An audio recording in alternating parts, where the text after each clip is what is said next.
வணக்கம். சற்று முன் கிடைக்கப்பெற்ற மிக மிக முக்கியமான செய்தி ஒன்று வெளியாகி உள்ளது. முதல்வர் விஜய் அவர்களுக்கு தேடி வந்த நல்ல செய்தி. அதிமுகவின் மாவட்ட செயலாளர்கள் சுமார் 40 பேர் கூண்டோடு தென் மாவட்ட நிர்வாகிகள் ராஜினாமா செய்து தாவேகாவில் இணைய உள்ளார்கள் என்ற தகவல் கிடைக்கப்பெற்றுள்ளது. அதிமுகவின் முன்னாள் அமைச்சர்களாக இருந்த பொன்னையன் கிட்டத்தட்ட அதிமுகவில் ஒட்டுமொத்த தோல்விற்கு காரணம் எடப்பாடிதான் என்று பலமுறை எடுத்து கூறியும் அதனை சரி செய்ய முடியாமல் தன்னுடைய குடும்ப உறுப்பினர்களை அதிமுகவில் கொண்டு வர முயற்சிகளை மேற்கொண்டு வருகிறார்.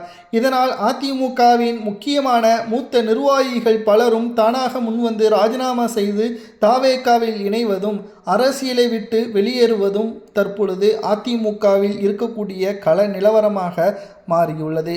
இந்த நிலையில்தான் அதிமுகவில் தற்பொழுது தென் மாவட்ட நிர்வாகிகள் ஓபிஎஸ்ஸின் விசுவாசிகள் தற்பொழுது தாவேகாவில் இணைய உள்ளதாகவும் கிளை நிர்வாகிகள் 40 பேர் தற்பொழுது தாவேகாவில் இணைந்தால் அது நிச்சயம் முதல்வர் விஜய் அவர்களுக்கு மிகப்பெரிய நல்ல செய்தியாக மாறும்.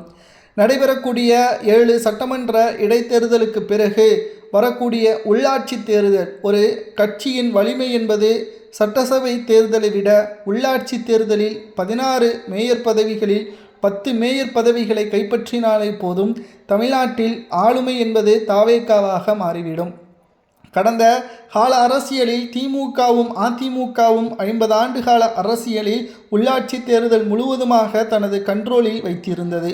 ஆனால் முதல் முறையாக கிட்டத்தட்ட சென்னையில் உள்ள 14 தொகுதிகளில் 13 தொகுதிகளை தாவேகா கைப்பற்றி வரலாற்று சாதனை படைத்த திமுகவை தோல்வியடைய வைத்து 2 ஆண்டுகளில் மக்கள் மத்தியில் வரவேற்பை பெற்றதை போல நடைபெறக்கூடிய உள்ளாட்சி தேர்தலிலும் அதே வெற்றியே தாவேகா பெறுவதற்கு அதிமுகவில் இருந்து வெளியேறக்கூடிய கிளை நிர்வாகிகள் மூலமாக 100% சாத்தியப்படுத்தக்கூடிய சூழலை களத்தில் உருவாக்க முதல்வர் விஜய் அவர்கள் ஏற்பாடுகளை செய்து வருகிறார்.